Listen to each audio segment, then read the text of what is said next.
These are the chilies that I use. You can buy them in the Hispanic section of the grocery store. One is called Chile cascavel, and the other one is Chile pasilla. Or you can use ancho, just whatever kind of dried chilies you want to use. But these are the ones that are not as sweet, and they have really good flavor. When you take them out of the package, put them straight onto this comal, which is just a cast iron griddle, and toast them for a few minutes. Flip them over on either side. You want to just get them kind of toasty, but you don't want to burn them because then they'll get really bitter. As soon as you're done toasting them, I take them right out and put them into some cold water and let them soak for a little bit until the skins are nice and soft. You don't want them to stay brittle and crackly, so they might need to soak for a good 10 or 15 minutes. Once you have soaked them for a little while, you take the stems out, like just pop them open with your hands. Take the seeds out, rinse them. They'll be soft and pliable like you see on the plate.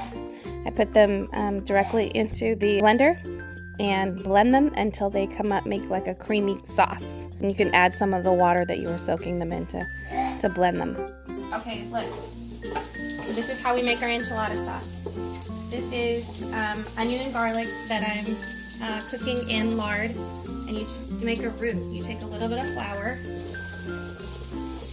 and you brown the flour like that. I might need a little bit more. Just like you would make a regular roux for a gravy.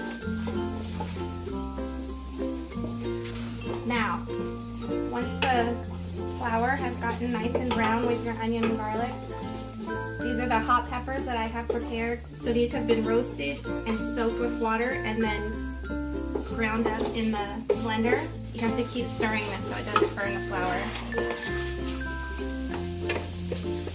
So now you're going to just add the chilies, and they're like that.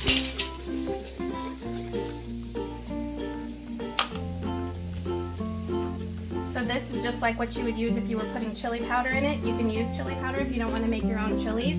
You can just add a bunch of chili powder to this, and you let it cook like that. Not quite done, we're still letting it cook. We're mixing it into the flour and letting the chilies cook.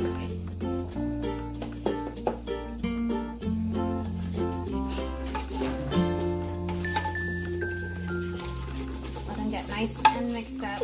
Soak up all the grease. Hecho in Mexico. This is my chicken broth that I made when I made chicken salad earlier last week. And I took it out of the freezer. But you can use canned chicken broth. Doesn't matter. And you just add that.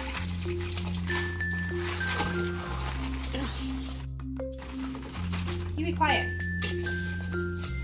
Now, bring this up to a boil and let it simmer.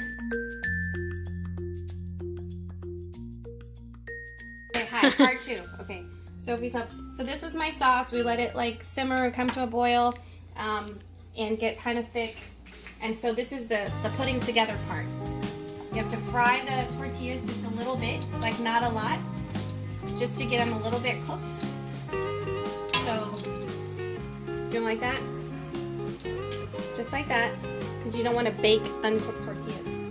So, and you have to use 2 tongs. Because if you use these, it'll make the grease pop. So, what you need to do is once you cook them just a tiny bit, you drop them in your sauce, like that. Drop them in your sauce, a couple more over here. Just coat them a tiny bit, like that. And I put them over here. And Sophie's my roller upper. So, we'll show you how to do that. See? And so now I have these over here. I'm cooking them just a tiny bit, and then I drop those in here, and then dip them and drop them over there. Okay, so Sophie's gonna roll these up. So I have my pot of meat over here. So she puts a tiny bit of meat, tiny bit of cheese. Hello, it's voiceover Andrea again. Half of the rolling footage was lost, so we decided to make a full graphic for your understanding. Once you add the cheese and the meat, you just roll the tortilla over on itself and tuck it into the pan, but watch out, it's really, really hot, so you kind of have to like create calluses after you do this for a little while. Okay, the last step. Are you ready? Mm-hmm. Okay, the last step before you put them in the oven is to pour your extra sauce. Just pour it over there just so that they get nice and wet. And then cheese on top. Now, to be clear, we were just having this discussion.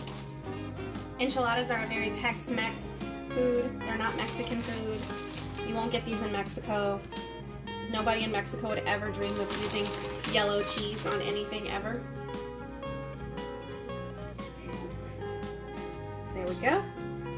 I'll do the same thing over here. And then those go in the, and then they go in the oven. Spilled.